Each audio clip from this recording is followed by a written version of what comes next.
กองประชุมใหญ่สมาชิกพรรคครั้งที่3ของในพรรคฮักทานห้องการกระทรวงเทคโนโลยีและการสื่อสารได้รับผลสำเร็จ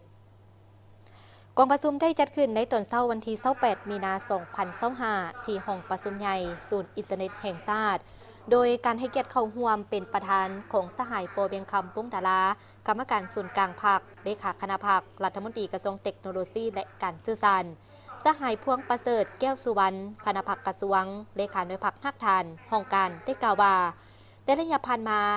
คณะหน่วยพรรคได้เอาใจใส่นำพาซี่นำประกอบส่วนอย่างตั้งหน้าและเชิดชูความรับผิดชอบเอาใจใส่ปฏิบัติตามพระบทบาทสิทธิหน้าที่การเมืองของหน่วยพรรคฮักทานในการปรับปรุงก่อสร้างบุคลากรภายในหน่วยพรรคจะตั้งนำพาเปียกงานรอบด้านเป็นต้นแมนด้านการเมืองแนวคิดเปียกงานป้องกันภายในพรรคก่อสร้างพรรคนำพาซี่นำเปียกงานองค์การจะตั้งมหาชนภายในโครงการก่อสร้างหน่วยพรรคให้มีความปลอดภัยเข้มแข็งนักแน่นและนำพาจะตั้งปฏิบัติเปียกงานปีศาจเฉพาะพร้อมทั้งเป็นเสนาธิการให้แก่คณะพรรคกระทรวงต่อการดำเนินเปียกงานของโครงการให้มีประสิทธิภาพและประสิทธิผลพร้อมที่กองประชุมข้างปฐมฤกษ์ได้ปิดเอกสารเลือกเอาสหายพวงประเสริฐแก้วสุวรรณเป็นเลขาหน่วยพรรค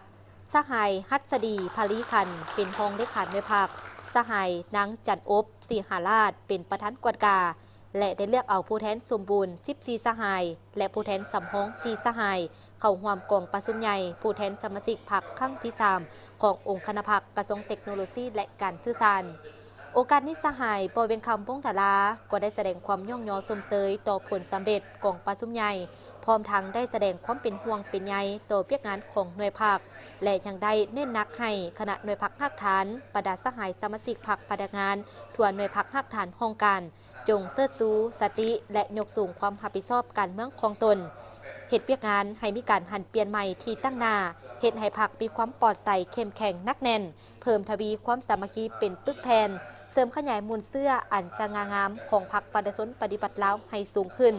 ฝึกฝนหล่อหลอมตนเองอย่างรอบด้านเป็นกำลังแห่งขับเคลื่อนในการหันเป็นดิจิตอลตามทิศหันเป็นอุตสาหกรรมและทันสมัยประกอบส่วนเขาในการจัดตั้งพันขยายมาที่กองประชุมใหญ่ผู้แทนสมาชิกพรรคครั้งที่3ขององค์คณะพรรคกระทรวงที่จะมาถึงให้ปรากฏผลเป็นจริงอย่างสง่างาม